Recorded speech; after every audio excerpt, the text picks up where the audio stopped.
Excellent. Well, hello. I think everyone is pretty much in, so we can just go ahead and get started. Again, welcome everyone. Thank you for joining me this evening for this presentation on student supports. We're really happy for you to take time out of your schedules to join us and learn more about what we have to offer you as potential incoming students here at the University of Manitoba.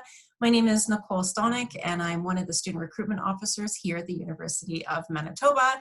So grab a seat, grab a cup of tea, a blanket, get settled in, and let's go on this journey of exploring what is available to you as our future and potential University of Manitoba students. So a bit of an overview for you this evening of what I'll be covering. So first off are the academic supports that are available to you as students. Also moving into from that personal supports, followed by financial supports, and then finally a nice short Q&A at the end if any of you folks have any questions regarding the material that I've gone over and anything that might come to mind as I go through this presentation. So let's get started. First up, academic supports.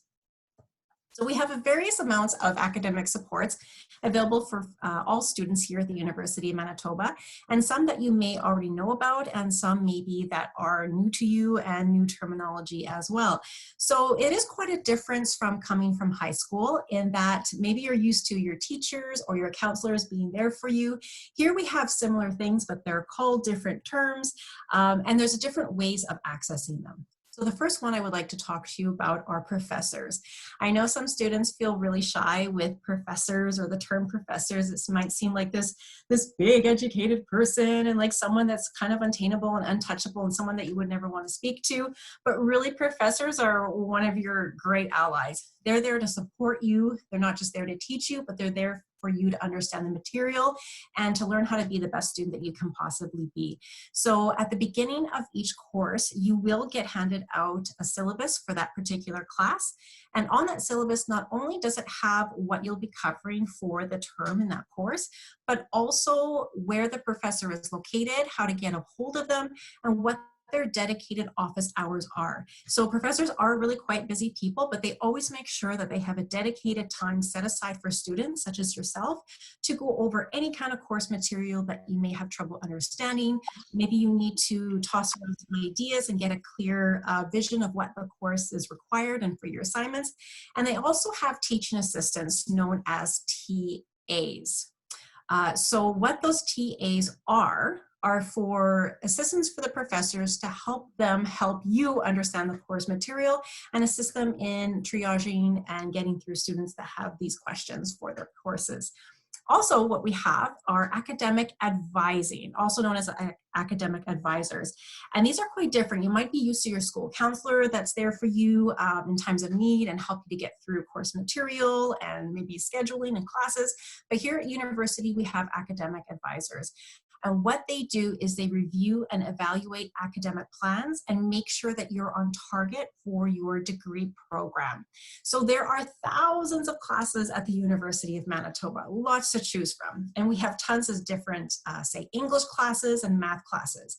But sometimes certain degrees require specific kinds of math courses or specific kinds of English courses, right? So what those academic advisors do are making sure that you are taking the right kind of courses to satisfy the degree requirements for your target program. They also help you with the decision-making process. So if you're sort of stuck between maybe two different pathways of study, they can help you to make sure that you're on target or in balance with both of those programs. And they also make sure that you can graduate on time. So it's highly recommend that you check in with an academic advisor at least once per academic year, and ideally once per semester, just to make sure that you're in alignment with all your course requirements, that if you need to add or drop course or need to make modifications to your schedule because of life changes, they're there to support you and to make that happen and make sure that you're doing things in a good way. And we also have student advocacy. So this is a safe place for university students, and student advocacy helps students to understand university processes and policies and advocate for your rights as a student. So again, university is very different from high school. There's a lot of policies and procedures in place. They take academic integrity and plagiarism very, very seriously. So that is a really big thing. And so those folks there at Student Advocacy are going to help you to understand those rights and also help if you're facing any kind of allegations of academic misconduct. And they also work closely with case management if you are dealing in any kind of crisis situation and need that support. And also for academic supports, we have what's called the Academic Learning Center, also known as ALC. And they have all kinds of great programming to help you with your academic adventures. So first up, we have individual tutoring as well as workshops. Those are absolutely free, which is excellent. So for a tutor, if you want, you can have individual tutoring sessions. You simply just have to make an appointment and they'll help you with study skills. They'll help you with content. They can help you with writing. How do you write an academic paper? They can help you with all of that. And same with the workshops. They're there to teach you about how to improve your research and also your writing skills. So literature reviews. How do you write a literature review? How do you cite in a paper, right? There's all kinds of different citation methods and every professor has their preference with those. So they're going to help you with how to do those. And also your essay organization. I know for me, I really took advantage of this because my thoughts and ideas are kind of all over the place and they really helped me to really focus and center my ideas and make a plan for my writing. Another thing that the Academic Learning Center offers are group study sessions known as SIs. And these are for select courses only, but these are really cool in that they have a student that runs these study groups that has already taken the course before. So they have an understanding of the content, they have an understanding of what the assignments require, and they also have those tips and tricks for doing really well on not only the assignments, but also in the midterm and final exams. So this is a great opportunity to take advantage of those study groups. Of course, it's always a great idea to form your own study groups within your own courses, but of course, if you can take advantage of that SI select course study sessions, they're a really great asset to have. And also for you, the Academic Learning Center has available some tip sheets and videos that are available online for you. And again, these go over everything from time management, how to self-care while you're going through your studies, to grammar, to reading, to note-taking. Even things like how do you get through a 500-page textbook in 3 months and be able to retain that information to do well in your exams. It sounds scary, I know, but that's why you're here. You're here to learn how to do that, and the Academic Learning Center can certainly help out with that. And they also have English as an additional language resource. So what these are specialist instructors for those who are needing to improve their academic language. And so here we go for number 2, personal supports. So we have a very amount of personal supports available at the University of Manitoba. And one of them is accessibility services for students. And of course, it's even more than just having accessible spaces at the University of Manitoba to help folks get around, but also students that experience all kinds of disabilities and potential barriers to education. So this can be everything from arranging for a note taker for your classes, perhaps it's exam accommodations that you may require to suit your individual needs and requirements. But whatever your needs are, we encourage you to explore what they do offer in student accessibility services, and also to make sure that you take time in order to apply for these services. So if you're thinking about applying to the University of Manitoba, we recommend that you reach out to them so that they can make an assessment for you, and then also contact them immediately after accepting your offer, just to ensure that there's a smooth process for you starting and to get the supports and services that you need to be successful in your academic studying as well. And we do have counseling, personal counseling available at the University of Manitoba. This is at our Fort Garry campus, which is our main campus, South Winnipeg, also at our Bannatyne campus, and also available at Mi'kmaq, which is the Indigenous Student Center. Again, this is free services. Sometimes the best place to be is in university because you get to take advantage of all these incredible services that are free of charge. You don't have to go to outside resources to access these kinds of services. So again, they're going to support you with mental and emotional health and well-being, and they also offer group workshops in addition to personal counseling, and do have extra supports and resources available on their website. And we also have for you career services. So career services offers career planning for all University of Manitoba students. They can help set a career for you based on your studies, or maybe you're really not sure not how to study, but what courses to take and what you're kind of after. And they can help you focus that down about what kind of career you like and then what kind of career pathway would require to get there.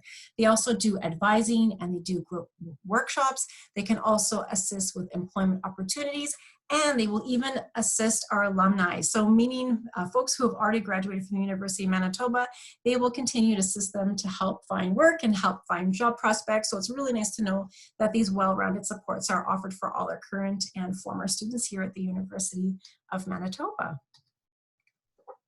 And then also we have SUE. Now this is a big one. This stands for the University of Manitoba Students Union. This is our largest University of Manitoba Students Union on campus. We have over 21,000 undergraduate members in this group. They offer all kinds of really great, cool student groups. And what I would encourage you to do is visit their website. And I've listed it below at the very last bullet point at umsu.ca. And the reason for that, it's at a completely different website than our umanitoba.ca website. So just want to make sure that you have access to that. But here you can go and discover all kinds of student groups that you can join in here at the University of Manitoba. And they also have student council. Now this is really super cool in that it's completely political, kind of what's going on right now. And they have a huge election. So they have different teams that are there representing students for different needs, different political ventures and agendas. And you as a student get to vote on what team you want to represent you as your student union. So it's a lot of fun, a lot of voting, a lot of positioning, and it's really cool. And it also gives you the power of a student to see what kind of change you would like at the University of Manitoba. And they also run food banks here at the U of M. They also run the University of Manitoba radio station, UMFM, which is awesome. I have it in my car, 101.3 FM. It's really cool. You should check it out. And they also run the healthcare and dental program that is available for all students at the University of Manitoba. And they also have restaurants that are based out of the union, such as Degrees Restaurants, which is super awesome hangout, GPA's convenience store, the Hub, and much more. And then finally, here we go for our financial supports. I know a lot of you are probably leaning in about this one, but there's a few things to go over. But first, before that, I would just like to go over our tuition and fees. So tuition is not a flat fee. It really varies by program. And it also varies by what kind of course you want to take and how many courses you would like to take. So that is assessed individually per student based on all that criteria, and that is assessed for you in August. So say, for example, you're coming in for fall 2021. Once you register for your classes and we have an idea of what classes you're taking and how many, then you are assessed a fee, and that shows up in your Student Aurora account, which is your own personal student account where you register for classes, and all your university secrets are held in there. And that's where you would go and find out what tuition is being offered. We do also have a tuition fee chart that we'll be posting about shortly here in the chat. And what that does is outline your basic fees, say if you were in University 1 or science or say engineering. That'll outline your general fees for the entire year if you were to study full-time from September to April. So that way you have a bit of an idea of what to expect. And in terms of payment, all payments really can be done online. That's the quickest and easiest and most convenient way to do so. What many students end up doing is they set up their bank account to make the University of Manitoba a payee and simply transfer funds that way. It's all electronic, it's done, you don't have to step out and go to the bank, it's good to go. So that is the way that we encourage our students to pay. And there's also some other options for international students if they're using, say, Global Pay or other electronic means of getting in their tuition. And of course, there's always some financial support. So there's always a way to make it work, let me tell you. And there's two ways that are the most popular for students, and that is through scholarships and bursaries. Now, there is a difference. So both scholarships and bursaries are free money to you. That is money that you never have to pay back. Once you get it, you got it, except you have to claim it on your taxes. But however, how they do work differently. in that scholarships are awarded based on academic merit, so your grades, and also a lot of them will even take into consideration your community involvement and volunteerism. Whereas bursaries are based on financial need. So what they ask for are financial assessments, usually in some portion of the application. And there you're going to indicate how much you have in bills going out, how much you make or coming in, and then how much you have to fork out. And basically they will award you a set amount of monies based on your financial need that you have demonstrated. We also have, or not we, but there's also an additional awards listed on the awards database. So if you go to our main financial awards and aid page on our University of Manitoba website, you're going to see a database there, and there you can enter in all your individual criteria, what your interests are, what your program of study are, and really detailed, and then that system will match you up with the appropriate and corresponding scholarships and bursaries that you can apply for. And also a really big one for a lot of our incoming students is, of course, our entrance scholarships. So for those who apply by March 1st are automatically considered for those entrance scholarships. There's nothing that you need to do. There are no forms you need to sign out. You just simply need to apply by March 1st. And those are based on your first semester final grades as well as your second semester midterm. And those monies can range anywhere from $1,000 all the way up to $3,000. So just apply by March 1st. You're in the system. There's nothing you need to do, and just go for it, and wish you the best of luck. And there's also some external financial supports available to you that we want to make sure that you are aware of. And a lot of students will end up applying through Manitoba Student Aid and National Student Loans. So for students coming in for the fall 2021 term, those applications for Manitoba Student Aid and National Student Loans open up generally about end of June, around beginning of July. You just visit the Manitoba Student Aid website. It's pretty intuitive and really easy to follow along, and it's a step-by-step process. They offer loans at a really reasonable rate. A lot of them actually you don't have to start paying back until after you graduate, so that's a relief. And also too, they do offer bursaries through their programs too as an assessment. So remember, those are monies that you don't have to pay back. So there's a way to get loans and bursaries through that Manitoba Student Aid. Also too, there are bank loans. So if you're needing that extra money, we do encourage you to visit your local financial institution to understand what their policies and procedures are and what they have available to you in the form of bank loans, specifically for students. And also there are all kinds of external bursaries and scholarship awards available. I won't get into that too much because again, those are external resources to the University of Manitoba, but I will share with you a really fun fact. And that is, the other year I read that over $20 million went unclaimed for scholarships across Canada, if you can believe it, because students simply just do not or will not apply for them. So there is money out there. You just have to be willing to dig for it and do a little bit of research. Google's at your fingertips and is your best friend. So go for it and make that change for yourself. And then this is a really great opportunity if you weren't aware of it, in that we have the Bank of Montreal Leader of Tomorrow and Indigenous Leader of Tomorrow. This is an entrance scholarship to the University of Manitoba, and the only one that is based on grade 11 grades. So if you did really well in your grade 11 year, around 90% and up, and there's a list of certain grades or certain courses that we do require for that on our website. And if you have demonstrated community involvement and leadership skills that you've demonstrated, then this can be the award for you. Really important to note, you have got to apply to this award by December 1st. So you've got 4 weeks coming up, just under.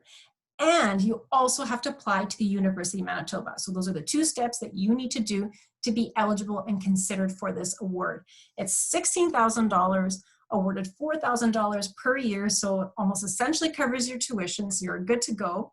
And again, based on those grade 11 grades. So go to our financial aids and award website at umanitoba.ca to get more logistics and detailed information with how to apply for this award and the detailed criteria. Excellent. So that's quite a bit to go through, but just really important to highlight that those supports are there for you.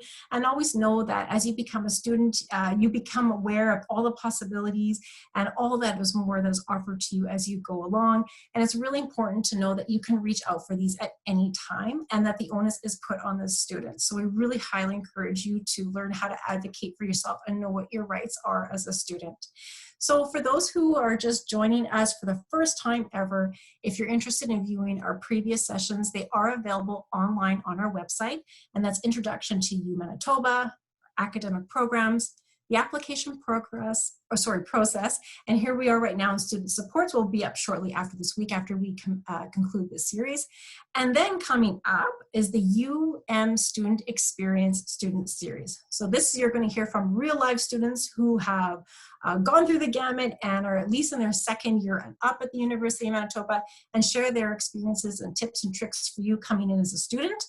We'll also have focus sessions for international student, as well as our Indigenous students, and then our last one for parents and supporters. So for your friends, families, and loved ones who want to be there for you and support you through your academic journey, this is the one for them, and of course, this is the one for you.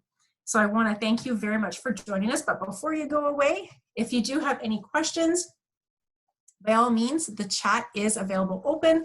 I have my lovely colleague, Kyle Lougheed, on standby, who has helped facilitating this chat. So answer away, I'm happy to do. So please put in your chats.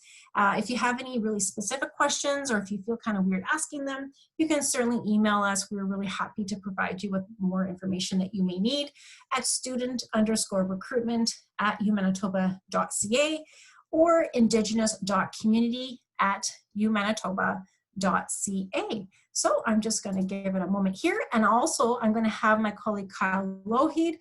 He's going to put in the links, if he hasn't done already, I can't quite see, of all the different links of this different supports that I went over with you in the chat, so that you can copy and paste it into your browser and get more into the research for yourself. Okay, just give a moment here. Excellent. Okay, so I have one question that came in here, and this is a good one. Okay, so this student here says they really appreciate all the services and support that are available at the U of M, but they're really shy and they're really nervous about having to ask for that assistance. Okay, I totally get it. I was there. I still am kind of there a little bit, but one of the things you really have to just learn is just to be your own voice and to get the courage to just ask. And really, that's the hardest step, is really just asking. And I know some students and some people are much better at it than others, but that's the really big difference between university and high school, is that in high school, you have your teachers right there, you have your counselor, maybe you have your principal that you see all the time. They're there with you all the time and checking in. It's really different in university in that you really are treated like a young adult. So all these things are available to you. You just have to be able to learn how to ask for those supports and services. So whether it's asking another student, maybe it's through one of the mentorship programs and you can trust and upper your student. Maybe it's a librarian or a teacher assistant or even a staff member. It doesn't matter. Just ask anyone. And I know that there's a lot of people there who will know who to direct you to, so you can get those supports and services. But my biggest advice to you is that you just have to learn how to just speak up for yourself and to be your own voice. Excellent question. And another one here that I have coming in is, oh, awesome. Okay, the student wants to join student council, so they just can't wait to get their feet wet. Awesome, good on you. I have to admit that I'm not really a highly politicized person myself, and I've never run for council, and I don't know what it's all the inner workings of it, but it sounds pretty cool, and if you want to get involved, it's certainly the way to do it. So what I would recommend for you is to check out the UMSU website, so umsu.ca, and just check out their student groups and reach out to them. I'm sure they'd be more than happy to do that for you. And at this time, I can't see any more, I can't actually access the other side of the chat. So Kyle, if I could ask you to come on, and if there's any questions that I might be missing that the students are eager to have answered. Hi, Nicole. I think most of the questions are addressed in the chat. We did have a couple of people asking about whether tuition would be different for an 80% course load versus a 100% course load. Also, whether you're guaranteed to receive entrance scholarships if you have high grades.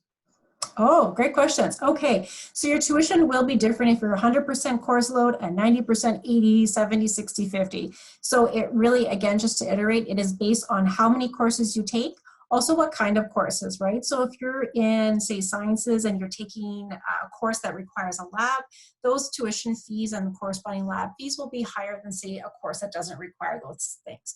So you would be paying less, essentially, blanket statement, if you're taking an 80% course load versus 100% course load. And remember, again, that you're going to be assessed uniquely based on the subjects that you register for and how many and what kinds of subjects that you register for. But excellent question.